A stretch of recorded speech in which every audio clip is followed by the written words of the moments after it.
Hi friends, welcome to Raga's kitchen. Friends, இன்றைக்கி வீடியோவில் கோதுமை மாவு வச்சு சட்டுன்னு ரொம்ப ஈஸியாக செய்யக்கூடிய ரொம்ப டேஸ்டியான ஒரு ஸ்நாக்ஸ் ரெசிபி தான் ஃப்ரெண்ட்ஸ் பார்க்க போகிறோம்.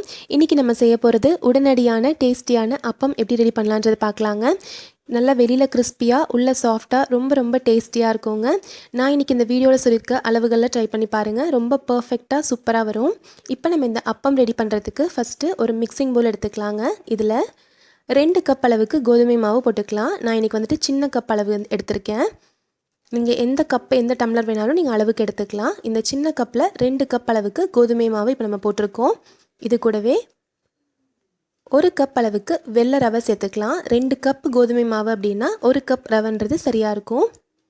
கூடவே 1 கப் அளவுக்கு சர்க்கரை சேர்த்துக்கலாம். நீங்கள் சர்க்கரைக்கு பதிலாக நாட்டு சர்க்கரையோ அல்லது வெல்லமோ கூட நீங்கள் பயன்படுத்தலாம். இப்போ இது கூட நம்ம 3 கப் அளவுக்கு தண்ணி ஊற்ற போகிறோங்க. ஃபஸ்ட்டு 2 கப் அளவுக்கு தண்ணி சேர்த்து நல்லா மிக்ஸ் பண்ணிக்கலாம்.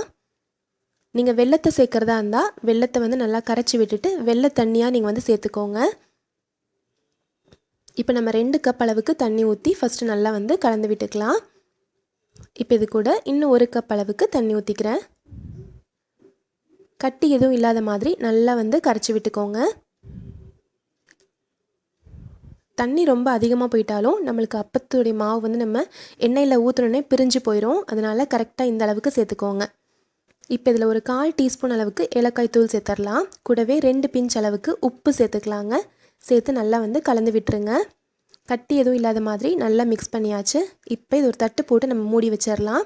ஒரு 10 நிமிஷம் ஊற வச்சுக்கலாங்க. 10 நிமிஷம் ஊற வச்சோம் அப்படின்னா ரவை நல்லா ஊறும்போது ரொம்ப நல்லா டேஸ்டியாக இருக்கும்.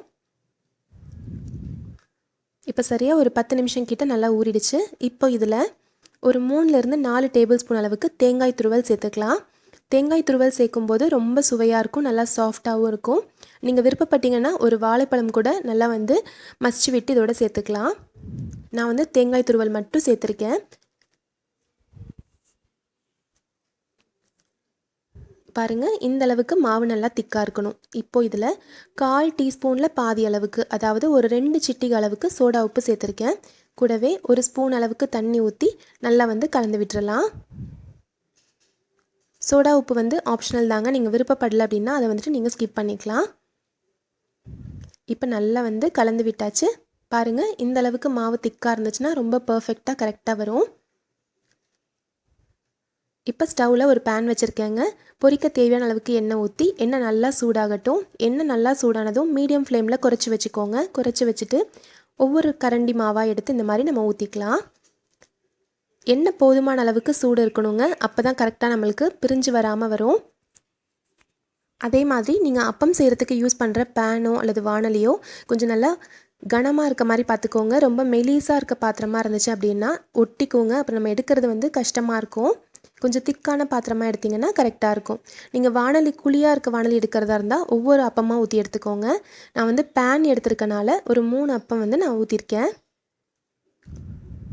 இப்போ இதை திருப்பி விட்டுக்கலாம். மீடியம் ஃப்ளேம்லேயே வச்சு பொரிச்சிக்கோங்க. அப்போ தான் உள்ள வரைக்கும் நல்லா வெந்திருக்கும். பாருங்கள், இந்த கலர் வந்தோடனே நம்ம திருப்பி விட்டுறலாம். ஒரு 1 நிமிஷம் இது நல்லா வெந்தால் போதுங்க. 2 சைடுமே இந்த அளவுக்கு லைட்டான ஒரு கோல்டன் ப்ரௌன் கலர் வந்ததும் நம்ம எடுத்துடலாம். ரொம்ப ஈஸியாக ஒரு 10 நிமிஷத்தில் செய்யக்கூடிய டேஸ்டியான ஒரு ஸ்வீட்டாக இருக்குங்க. மாவு ரொம்ப தண்ணியாக கரைச்சிட்டாலோ அல்லது எண்ணெயுடைய சூடு கம்மியாக இருந்தாலும் நீங்கள் மாவு ஊற்றின உடனேவே பிரிஞ்சு போயிடுங்க. எண்ணெய் சூடு ரொம்ப அதிகமாகிருச்சு அப்படின்னா நீங்கள் ஊற்றின உடனே கரிஞ்சு போயிடும்.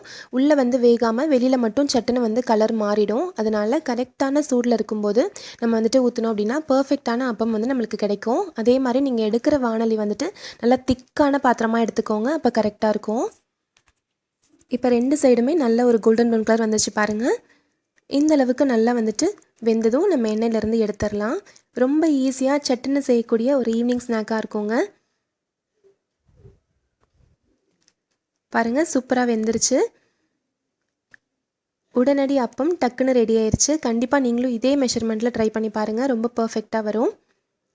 இதே மாதிரி நம்ம எல்லா அப்பமே ஊற்றி இப்போ ரெடி பண்ணி எடுத்துடலாம்.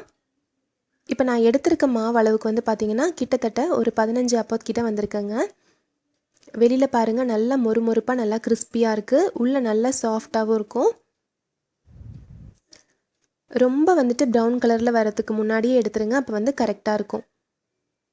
இப்போ நம்ம சர்வ் பண்ணிடலாம். சூப்பரான டேஸ்டியான கோதுமை மாவு உடனடி அப்பம் ரெடி ஆயிடுச்சுங்க.